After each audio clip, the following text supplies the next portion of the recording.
Good morning. आज हम बात करने वाले हैं मंथ जून के सोशल साइंस के 10th क्लास के मासिक परीक्षा के बारे में। तो हम चलते हैं बिना समय को गंवाए हुए, बात करते हैं कि एक ही क्वेश्चन के बारे में। क्रीमिया के युद्ध में किसकी पराजय हुई थी? तो इसका आंसर होगा बी, रूस। अभी हम चारों ऑप्शन को बारी बारी से अगर बोलेंगे तो समय ज़्यादा लगेगा, इसलिए केवल उसी ऑप्शन के बारे में बात करेंगे जो सही है। तो क्वेश्चन नंबर दूसरा देखते हैं। क्वेश्चन नंबर दूसरा कह रहा है कि बोल्शेविक क्रांति किस नाम से जानी जाती है? अक्टूबर क्रांति के नाम से। तीसरा नंबर क्वेश्चन है कि सोवियत संघ का विघटन कब हुआ था? तो 1991 में सोवियत संघ का विघटन हुआ था। 1917 के रूसी क्रांति के समय कौन सा जार था? किस जार का शासन था? तो निकोलस द्वितीय का। लेनिन का उत्तराधिकारी कौन बना? तो Trotsky. Option number B. 6 number question देखते हैं। 6 नंबर क्वेश्चन कर रहा है कि ब्रेस्ट लिटोवस्क की संधि किन दो देशों के बीच हुई? रूस और इटली के बीच। Option number D. रूस में जार का अर्थ क्या होता है? रूस में जार का अर्थ होता है रूस का सम्राट, यानी कि ऑप्शन नंबर डी। चलिए क्वेश्चन नंबर 8 देखते हैं। निम्नलिखित में से किस देश में संघात्मक शासन व्यवस्था है? इसका ऑप्शन होगा ए, संयुक्त राज्य अमेरिका। क्वेश्चन नंबर 9, बिहार में सर्वप्रथम किस नगर निगम की स्थापना हुई?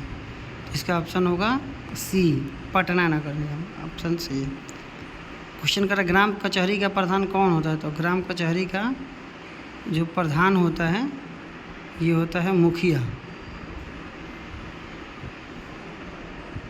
लेकिन इसका आंसर सरपंच होना चाहिए। ग्राम कचहरी कह रहा है ना, कचहरी के सरपंच होता है।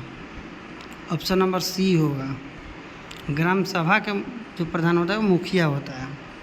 निम्नलिखित 11 नंबर क्वेश्चन कह रहा है कि निम्नलिखित में से कौन केंद्र शासित प्रदेश है? तो दिल्ली केंद्र शासित प्रदेश है। 12 नंबर, कार्ल मार्क्स का जन्म कहाँ हुआ था? तो हम सभी जानते हैं कि कार्ल मार्क्स का जन्म जर्मनी में हुआ था। ऑप्शन नंबर ए। घर के सरपंच का निर्वाचन कौन करता है? तो हम सभी जानते हैं कि सरपंच का निर्वाचन जनता डायरेक्ट चुनाव होता है, वोट देता है सरपंच को, इसलिए इसका ऑप्शन होगा डी, इनमें से कोई नहीं। जिला परिषद का कार्यकाल कह रहा है, तो हम सभी जानते हैं पंचायती राज व्यवस्था में जिला परिषद का जो कार्यकाल है वो 5 वर्ष का होता है। 15 नंबर क्वेश्चन का निम्नलिखित में से कौन सबसे कम प्रति आय वाला राज्य है? तो बिहार।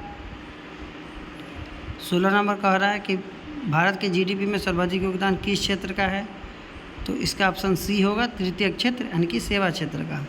प्राथमिक क्षेत्र होता है कृषि, द्वितीय मैन्युफैक्चरिंग विनिर्माण, और तीसरा होता है तृतीय क्षेत्र सेवा क्षेत्र। तो सेवा क्षेत्र का ज़्यादा योगदान है हमारे जीडीपी में। आय और उपभोग का अंतर है, तो ये बचत कहलाता है।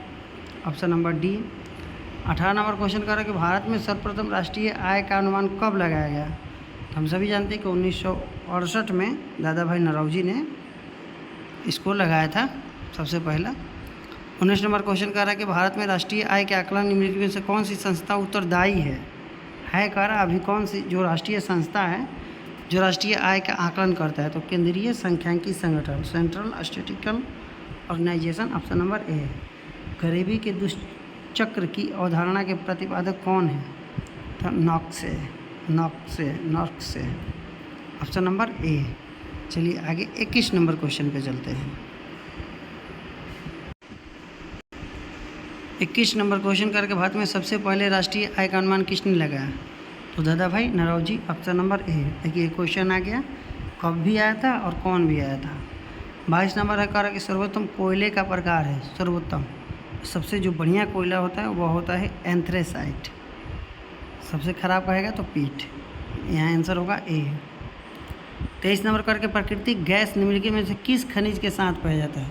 तो जब भी प्राकृतिक गैस मिलता है वहाँ समझिए पेट्रोलियम है, पेट्रोलियम के साथ। Option number B. 24 कारण निम्न में से कौन सी दक्षिण भारत की सबसे बड़ी नदी परियोजना है? तुंगभद्रा होगा दक्षिण भारत की सबसे बड़ी नदी घाटी परियोजना। दुधवा राष्ट्रीय उद्यान, तो दुधवा उत्तर प्रदेश में है। एल्युमिनियम बनाने के लिए कौन खनिज? तो एल्युमिनियम का अयस्क है बॉक्साइट। इसका आंसर हो जाएगा डी।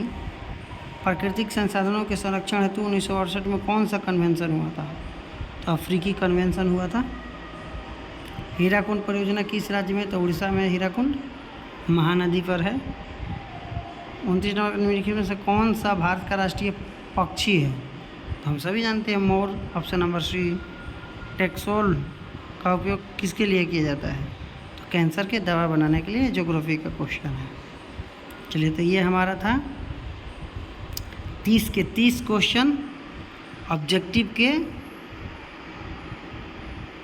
10th क्लास के सोशल साइंस के।